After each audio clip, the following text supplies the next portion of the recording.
बरं, आता तुमची एक न्यूज मी वाचलेली आहे न्यूजपेपरमध्ये, की तुम्हाला असं वाटतं की आता जे क्लास 4 क्लास 3 जे काही आता हे होत आहेत, काय म्हणतात त्याला, रिक्रुटमेंट होत आहे, मंत्रालयीन लेवलवरती असू द्या किंवा बाकी गव्हर्नमेंट ऑफिसेसमध्ये असू द्या, तर ह्या कॉन्ट्रॅक्टरच्या माध्यमातून करण्यात येत आहे आणि ते कुठेतरी थांबलं पाहिजे असं आपलं म्हणणं आहे. काय सांगाल याच्यावर? नाही, माझी भूमिका स्पष्ट आहे आणि ती अनेक वर्षापासूनची आहे. जेव्हापासून खाजगीकरण सुरू झालं तेव्हापासून मी हे सातत्याने मांडत आलेलं आहे. आताही माझं म्हणणं हेच आहे की कंत्राटीकरण किंवा ठेकेदारी पद्धत ही पूर्णपणे बंद झाली पाहिजे. त्याचं एक सुस्पष्ट असं कारण असं आहे की ज्या ठेकेदाराला आम्ही ठेका देतो तो ठेकेदार काही सरळ सोयीनुसार किंवा अगदी सोप्या पद्धतीने तो मिळवतो असं दिसत नाही, शक्य नाही. दुसरं असं की त्याची विश्वासार्हता काही नाही. बाहेरचा ठेकेदार तुमच्याकडे माणूस पाठवतो, त्याची विश्वासार्हता काय आहे, त्याची तपासली जाते की नाही तपासली जात त्याचं माहिती नाही. तिसरं महत्वाचं कारण असं की त्यांच्या मार्फत जी भरती होते, सगळ्यात महत्वाची गोष्ट, सर्वात आधी यांनी ड्रायव्हर्सचं प्रायव्हेटायझेशन केलं. ड्रायव्हर्स कोणते? उच्च अधिकाऱ्यांचे, सचिव, अपर मुख्य सचिव, प्रधान सचिव, या लोकांचे ड्रायव्हर्स प्रायव्हेट आपण त्याला दिले. त्याच्या वेतनासाठी काही विशिष्ट प्रकारची रक्कम त्या अधिकाऱ्याला दिली जात होती किंवा शासनातर्फे दिली जात होती किंवा दिली जाते. माझ्या मते, आणि आपणही त्याला सहमती असू शकेल असं माझं म्हणणं आहे, की अधिकाऱ्याचा किंवा कोणत्याही गाडी मालकाचा ड्रायव्हर, वाहक हा सर्वात मोठा कॉन्फिडेन्शियल पर्सन असतो. बरोबर. त्याला जे माहीत असते ते त्याच्या म्हणजे साहेबाच्या कुटुंबातल्या कोणालाही माहित नसते. कोणालाही म्हणताना मी त्याच्या पत्नीबद्दल देखील मी म्हणू शकतो की ड्रायव्हरच्या साहेबाच्या पत्नीलाही या गोष्टी माहित नाहीत, त्या ड्रायव्हरला माहित असतात. तर अशा पदावर खाजगीकरण केलं तेव्हापासूनच माझ्या मनस्वी चीड आहे माझ्या मनामध्ये, आणि मी ती वेळोवेळी दाखवलेली आहे, बोलून दाखवलेली, लिहून दाखवलेली आहे, प्रेसमध्ये दिलेली आहे. त्याची दखल कोणी घेतलेली नाही आणि पुढे कंत्राटीकरण चालू राहिलं.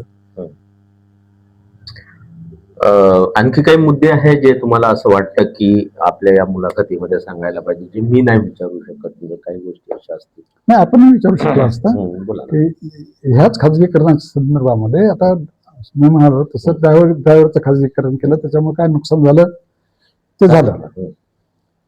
आता त्याने कारकून म्हणजे clerk, GDC, general duty clerk, मंत्रालयामध्ये जीडीसी जनरल ड्युटी क्लर्क हा पीएससी मधून येतो, पब्लिक सर्व्हिस कमिशन मधून येतो.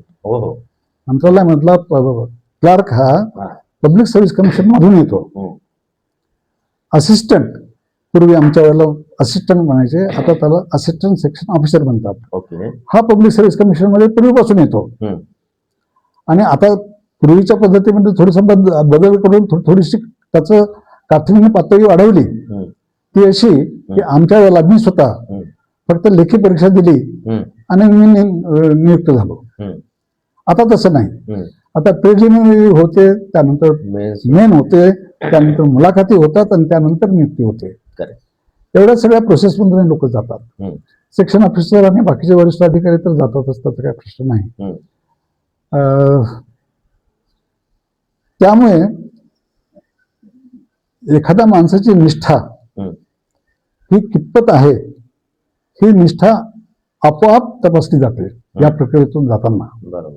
आणि आजच्या घडीला हे काहीही न होता सरळ नेमणुका होत आहेत आणि खाजगीकरणाच्या मार्फत होत आहेत. हे योग्य नाही. कारण असं की तुमचा क्लर्क समजा मी एक्सला मी क्लर्कला नेमलं, महिनाभर त्यांनी काम केलं, 2 महिने काम केलं, पगार घेतला. पगार काय असणार, 15-20 हजार रुपयाच्या वर पगार नाही. आणि एखाद्या माणसाने त्याला असं आमिष दाखवलं की तुझा पगार इतका आहे, तुझा आयुष्यभराचा पगार इतका होणार आहे, तुझे मुलं सांभाळण्यासाठी खर्च होणार आहे, हे सगळे मी तुला देतो, तू मला हे दे, शासनाकडचं हा कागद दे. आधी सांगितलेल्या प्रक्रियेतून गेलेला माणूस हजारदा विचार करेल ह्या गोष्टीचा, की द्यायचं की नाही, द्यायचं की नाही. परंतु कॉन्ट्रॅक्टवर नेमलेल्या माणसाचा काय प्रश्न नाही, आज नाही तर उद्या नोकरी जाणारच आहे.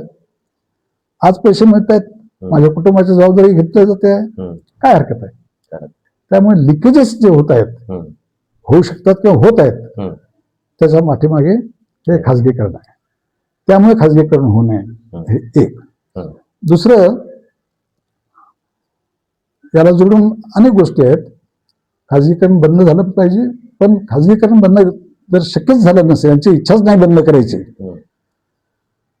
त्याहीपेक्षा आधी एक मुद्दा सांगू इच्छितो की आरक्षण जे खाजगीकरण केलं जातं, त्या खाजगीकरणाला शासनाचा कोणताही नियम नाही, त्या अर्थी त्यांना आरक्षणाचा नियम नाही. तर माझं असं म्हणणं आहे की तुम्हाला जर खाजगीकरण करण्याशिवाय पर्यायच नसेल तर शासनाचे सगळे नियम त्यांना लागू करायला सगळा.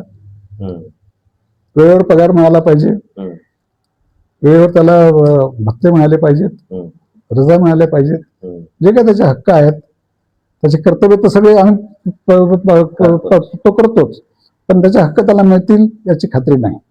त्यामुळे त्यांना ती खात्री मिळाली पाहिजे. त्यानंतर त्या माणसाला एक safety, life safety, family safety, security ही खात्री असली पाहिजे की आपण जगतोय, आपलं कुटुंब जगणार आहे. ते आज नाही आहे तशी परिस्थिती.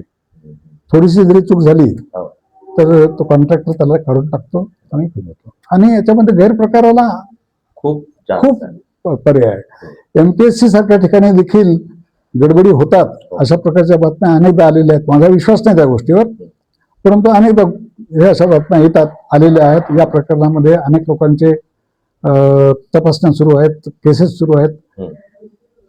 त्यापैकी काही अधिकारी, काही कर्मचारी माझ्या ओळखीचेही आहेत आणि चांगले अधिकारी आहेत, ते स्वभावाने चांगले आहेत, कर्तव्यदक्ष आहेत. परंतु चूक झालीही असेल त्यांच्याकडून, का झाली नसेल, परंतु ती यंत्रणा इतकी मजबूत होती किंवा आहे की तिथे त्याची ज्याला इंटिग्रिटी म्हणतात, ती इंटिग्रिटी शून्य देखील डाऊटफुल नसते. तशी स्थिती इथं नाही आहे. ती स्थिती निर्माण होणे आवश्यक आहे, ते होऊ शकत नाही. म्हणून शासनाचे नियम लागू करा. आणि दुसरी महत्वाची गोष्ट, त्या सगळ्या खाजगी कंत्राटदारांना त्यांच्या कंपन्यांच्या ऑफिसेसला त्यांच्या वेगवेगळ्या योजनांसाठी शासनाकडून मंजुरी मिळते, तो भाग वेगळा. शासनाकडून प्रचंड पैसा मिळतो. आता जेवढा पैसा त्या कर्मचाऱ्याला त्या नावाने कंत्राटदाराकडे जातो, त्यापैकी थोडंसं कमिशन त्याने ठेवलं पाहिजे, ते हक्क आहे त्याचा, तो काम करतो म्हणून. परंतु मेजर पार्ट तो स्वतःकडे ठेवतो आणि मायनर किंवा 50% पार्ट हा पुढे पडतो. तर हा अन्यायकारक आहे. याच्यावर बंधन आणणारे किमान एवढे तरी नियम करा की खाजगीकरण झालेल्या लोकांना किमान वेतन हे सरकारी कर्मचाऱ्यांना मिळणाऱ्या वेतनाच्या 75%, 80%, 85% किंवा काहीतरी टक्के जे बाय पार्टी डिसाईड होईल, तेवढे टक्के तरी त्याला मिळालं पाहिजे. आणि सेवा संपल्यानंतर त्याला रिकाम्या हाताने घरी गेला नाही पाहिजे. त्याला सेवा संपल्यानंतर त्याला जे काही पूर्वीच्या हिशोबाने प्रॉव्हिडंट फंडाची रक्कम मिळायची किंवा रजा वाचवल्याबद्दलची रक्कम मिळायची आणि ग्रॅच्युटी मिळायची, हे सगळं तर हे देऊ शकणार नाहीत. परंतु निदान त्याला लागू होऊ शकणाऱ्या रकमेच्या निम्मे तरी किंवा 1/4 तरी देण्याची तरतूद करावी. द्यायचं नाही आहे म्हणून तर गव्हर्नमेंट कॉन्ट्रॅक्टर बसवत आहे. त्यांना ग्रॅज्युइटी द्यायची नाही, त्यांना PF द्यायचा नाही, त्यांची कुठलीही जबाबदारी घ्यायची नाही. जबाबदारी जर घ्यायची असती तर जे चालू होतं ते काय वाईट होतं का? ते प्रॉपर होतं ना. ते प्रॉपर नाही ठेवायचं आहे किंवा त्याच्यावरती ह्या सगळ्या ज्या गोष्टी गव्हर्नमेंटला झेपावणाऱ्या नाही असं जे बोललं जातं की खूप जास्त खर्च होतो याच्यावरती, तर ती गोष्ट नाही करायची आहे म्हणून तर त्यांनी कॉन्ट्रॅक्टर नेमले. म्हणजे जेणेकरून आज म्हणजे कधीही कुठलाही व्यक्ती सोडून जाऊ शकत नाही. गेला तर लगेच त्या कॉन्ट्रॅक्टरला माहिती आहे की त्याचा अल्टरनेटिव्ह आपल्याला द्यायचा आहे. इकडे मात्र कसं होतं की तो माणूस बिमार पडला, त्याला काही हे झालं तर 4 दिवस ती जागा खाली असायची. पण इथं ती 4 जागा भरल्या जाते. 4 दिवस दुसरा व्यक्ती येऊन काम करून जातो. त्याच्यामुळे गव्हर्नमेंटला जे काम पाहिजे आहे ते काम वेळेवरती होतं. निश्चितपणे मला असं म्हणायचं आहे की मंत्रालयामधल्या उपसचिवांना, सहसचिवांना फक्त कर्तव्य आहेत. कोणते कर्तव्य आहेत ते लेखी हँडिंग ओव्हर टेकिंग ओव्हर काही नसते. आणि अधिकार तर अजिबातच नाहीत त्यांना. तर माझं असं म्हणणं आहे की जसं नियुक्ती करतात, नियुक्त झाल्याबरोबर त्या व्यक्तीला त्याचे अधिकार आणि त्याची कर्तव्याची यादी देण्यात यावी. मग तो शिपाई असो, तो कारकून असो, तो क्लार्क असो, तो असिस्टंट सेक्शन ऑफिसर असो, सेक्शन ऑफिसर असो, अंडर सेक्रेटरी असो, डेप्युटी सेक्रेटरी असो, सेक्रेटरी असो, काही जे असेल त्याला एक चार्ट द्यावा. हे तुझ्या अधिकार हक्क आणि तुझा अधिकार, याचं हनन होता कामा नये. झाल्यास तुझ्यावर कारवाई करण्यात येईल असं पहिल्याच दिवशी त्यांना देऊन टाका. एक. दुसरं असं आहे, फार गमतीदार प्रकरण आहेत. आपण उच्च विद्याविभूषित आहात आणि नोकरी मोठ्या पदावरची सोडून याच्यामध्ये धारिष्ट केलेल्या व्यवसायामध्ये आपलं स्वागत आहे. त्यासाठी आपण मुद्दा समजू शकतो.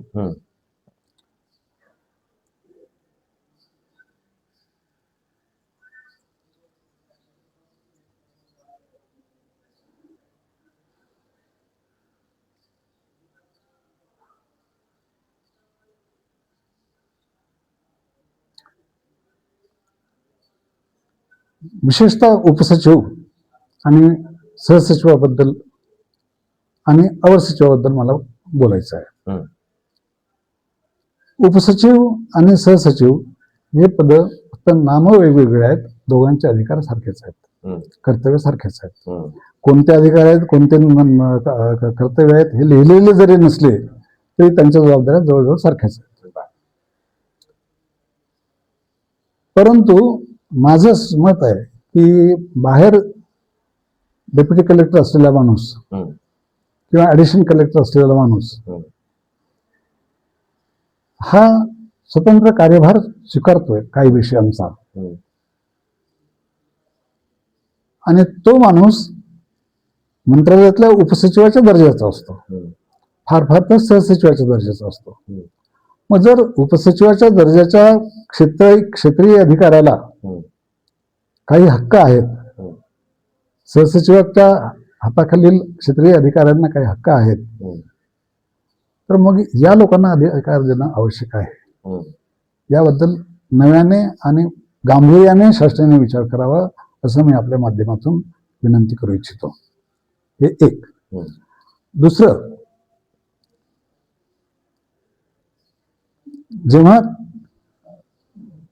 एक विशिष्ट प्रकारचा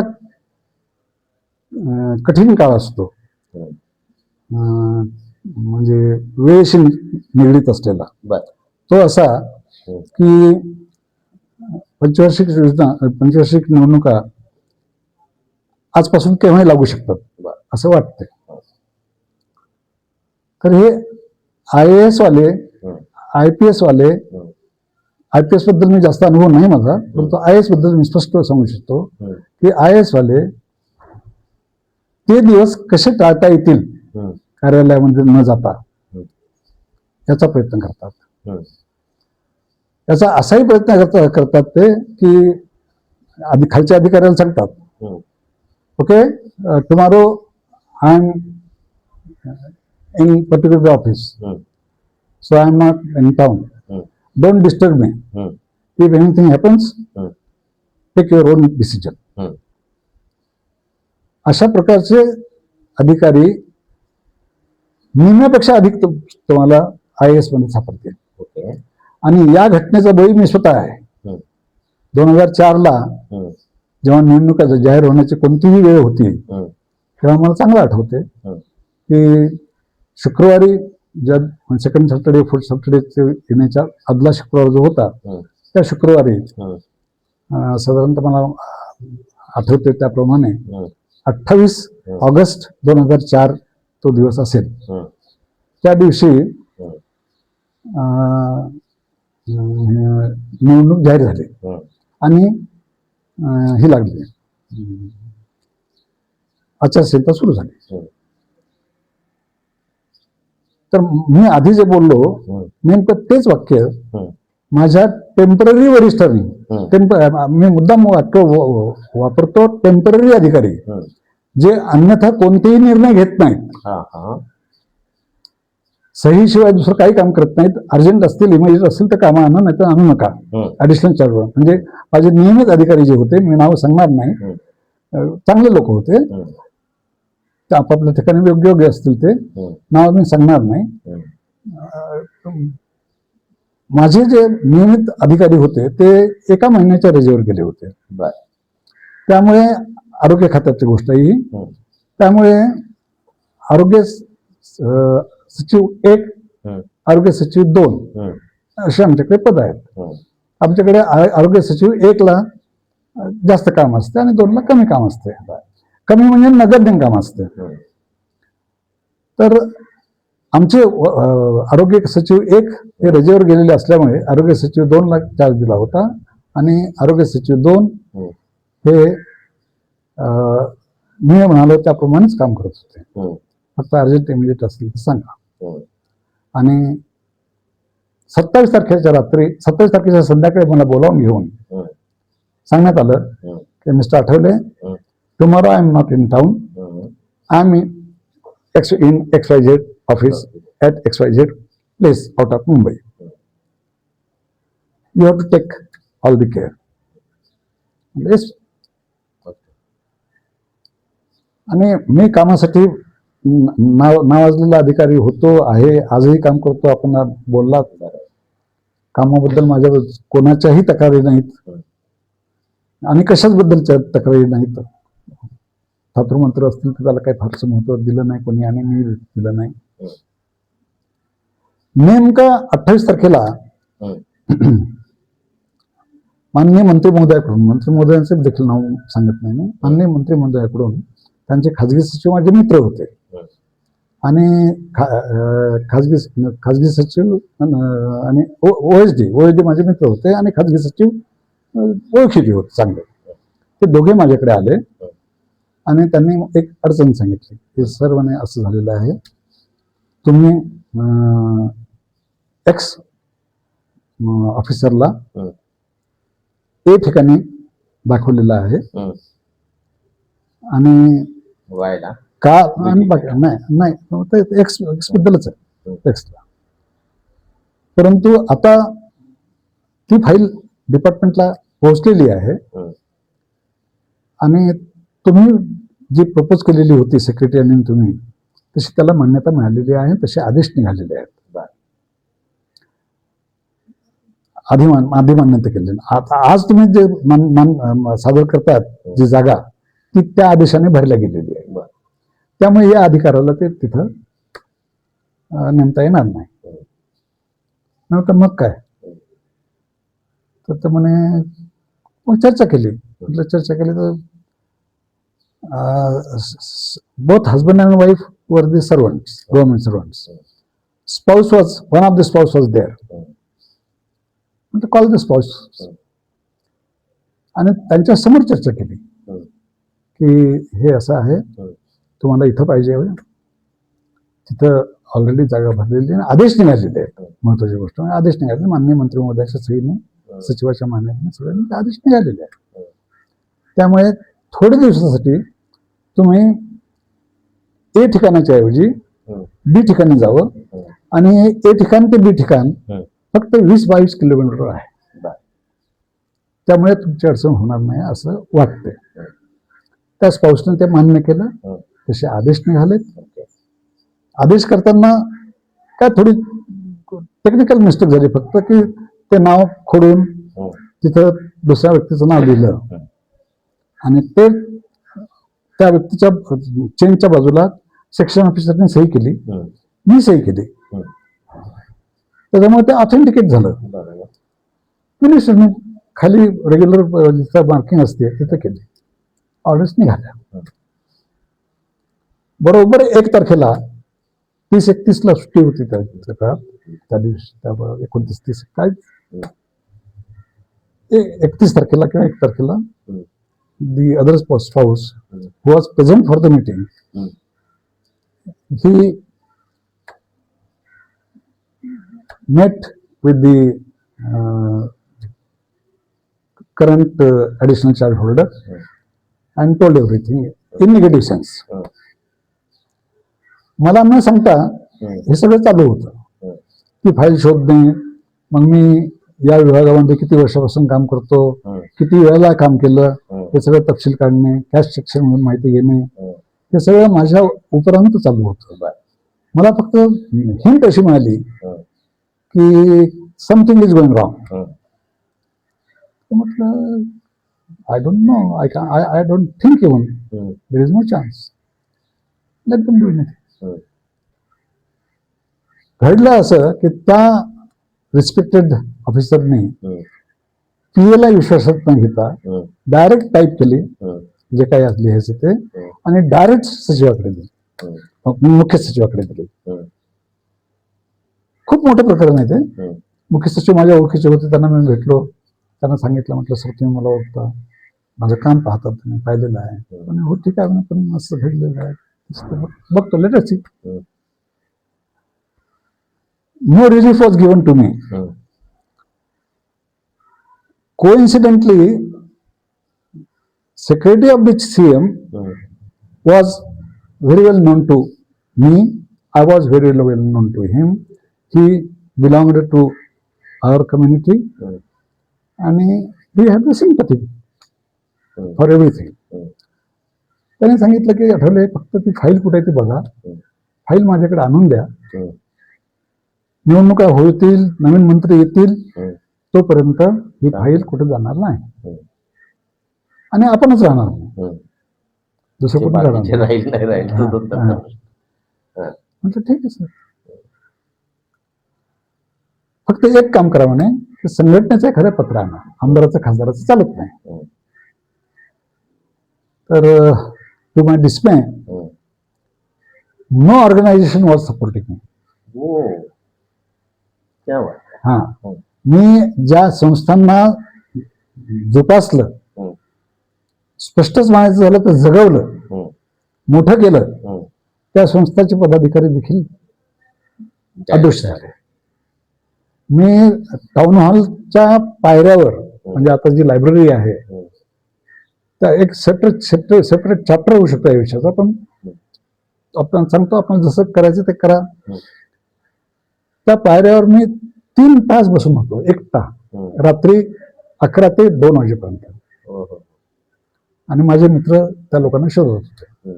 शेवटी ते आले 2 वाजता आणि सांगितलं की सर म्हणे काय अर्थ नाही, पत्र मिळत नाही. एवढ्यावर थांबलं नाही. मिनिस्टरला समजलं हे सगळं. Minister was out station. त्यांनी पत्र पाठवलं, फोन केले, पत्र पाठवले, 2 रिटर्न डॉक्युमेंट्स आहेत, ऑन पेपर आहेत फाईलवर, की जे काही झालेलं आहे ते माझ्या आदेशाने झालेलं आहे. त्यामुळे आठवले किंवा त्यांच्या हाताखालचे कोणीही त्यांच्यावर कारवाई करण्याचा प्रश्न येत नाही. तरीही कारवाई रोखली नाही. मग 2-3 दिवस गेल्यानंतर ते मंत्री महोदय आले, त्यांनी फाईल मागवली, सेक्रेटरीला यायला सांगितलं, सेक्रेटरी गेले नाहीत. आम्ही सगळे पुढारी, आरोग्य विभागाचे पुढारी सगळे सेक्रेटरी मिनिस्टरकडे बसून, मिनिस्टर बोलतात आमच्या समोर, PA सांगतात की सेक्रेटरी डायरेक्टरच्या ऑफिसमध्ये गेले. ते म्हणजे ठीक आहे, मग डायरेक्टरच्या ऑफिसला तिथं लावा. ते सांगितलं आठवल्याचं काय करायचं ते. नाही नाही नथिंग डुईंग, म्हणजे ते जे झालं ते बरोबर आहे, अशा प्रकारे त्यांचा सेन्स तेच होता. इकडून नाही, हे मंत्री महोदय कळकळीने सांगत होते की मी तुम्हाला 2 पत्र दिलेले आहेत, तुम्हाला फोन करून सांगितलेलं आहे की जे झालेलं आहे ते माझ्या आदेशाने झालेलं आहे, तुम्ही त्याला कशाला त्रास देता म्हणे, 2 पोरांना कशाला त्रास देता. Nothing doing. And the file went on. At last, new government came, new honorable CM came. In the meanwhile, secretary number 1 was also changed. And coincidentally only, that new secretary 1 and me had a common friend. That common friend came to me.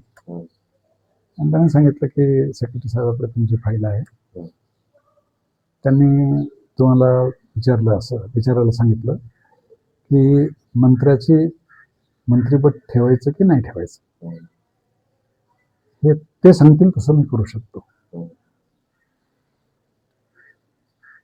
मी म्हटलं साहेब तुम्हाला स्वभाव माहिती आहे माझा, त्यांच्या अनेक कामं केली होती. This thing, supplier of education, health education boards, placards, etc. तुम्हाला काम माहित आहे माझं सगळं, मला कोणाचं नुकसान करायचं म्हटलं, मला वाचवा फक्त, बाकीचं महत्वाचं मला वाटत नाही. जाऊन सांगितलं त्यांनी, ते असे म्हणतात. तर सेक्रेटरी कपड्याला हात मारून घेतला, सांगितलं काय माणूस आहे, ठीक आहे. Tell him, unless he retires, file will not be able, nobody will be able to lay the hand over the file. Ask him to be doubly sure. Okay, fine. It was August 4. I retired in June 7. For 3 years, the thing was hovering on my mind. In the meanwhile, one of my friends advised की खुर्चीमध्ये असेल पेपरना अवस्थेमध्ये तुम्ही बसलेले असता, आम्हाला पटत नाही, आवडत नाही, तुम्ही ट्रान्सफर मागा निघून जा. मी म्हटलं ओके. इमिजिएटली सेक्रेटरीकडे गेलो, रेग्युलर सेक्रेटरी आले होते. म्हणजे जे आधीची घटना सांगितली सेक्रेटरीने बोललेली, त्याच्या आधीची घटना सेक्रेटरी रेग्युलर आले होते. 3 वर्षापूर्वीची घटना, सेक्रेटरी आलेले होते आणि त्यांनी सगळं पाहिलं. आठवले कैसे कर दिया बोले आपने, हो गया लेकिन मैंने तो ये किया है. ठीक है बोले, अब क्या करूँ, मेरे हाथ में कुछ नहीं रहा बोले, आगे चला गया. ठीक है. मग लगेच दुसऱ्या दिवशी गेलो. सर म्हटलं ही अपेक्षा नाही मला. अरे व्हेरी गुड. तर इमिडिएटली लिहिलं त्यांनी की अर्ज लिहिला मी, त्याच्यावर मार्जिनमध्ये लिहिलं he may be immediately transferred and relieved from this department. तसंच कागद घेतला. दादा वाघमारे, दाढी वाघमारे, मी एकदा उल्लेख केला होता तुम्हाला. अत्यंत डेअरिंगचा माणूस. त्यांचं ओळख ऍडमिनिस्ट्रेशनचे additional chief secretary GAD Habibullah साहेब होते. हबीबुल्ला साहेबाकडे नेलं. बोले सर, बोले मैं बोलता था ना, बोले कि वो बच्चा बहुत अच्छा है, एक काम करता है, आपने बोला था कि लाओ करके. मैंने बोला लाया बोला, लेकिन वो दूसरे कारण के लिए, चाहे जो भी बोल बोले क्या है ये ऐसा ऐसा है. अरे गधे बोले सर. इमिजिएटली सेक्शन ऑफिसरला बोलवून घेतलं. वॅकन्सी कुठे कुठे सांग म्हटलं. त्याने सांगितलं 3 डिपार्टमेंट होते, ऊर्जा, वैद्यकीय शिक्षण आणि उद्योग. ऊर्जा नाही, some 3 डिपार्टमेंट्स होते वॅकंट. हा आरोग्य हम्म, आरोग्य विकारणं झालं होतं हम्म, त्या इन दॅट ड्युरेशन. आरोग्य, हम्म, वैद्यकीय शिक्षण किंवा पुढच्या. तर म्हटलं आरोग्याला जाऊ द्या. हम्म. अरे बोले तो तू क्या उधर गधा है, बोले तू वहां से तो तभी को तकलीफ हुई. मैंने से वो बात अलग थी और अब टाइम अलग है और वो उसमें कोई दम नहीं था. बोले फिर भी वो वहाँ का सेक्रेटरी चक्रा में बोले अभी अभी जो है वो इसमें ट्रेनिंग पर गया है, वो तकलीफ देगा. मैंने बोला सर देख लूंगा मैं. ऑर्डर झाली. आरोग्याचा चार्ज घेतला. 2-3 वर्ष ते डोक्यावर पाहिलं टेन्शन. मग ती 7ची घटना ती तुम्हाला सांगितली की सीएम म्हणजे ते मला कोणी म्हणजे 4लाच कोणी मला मिळालं नाही. हा सगळा प्रकार आहे. There are so many verdicts mixed together. I'll request to kindly edit suitably and put it. Next, if any. Thank you very much sir.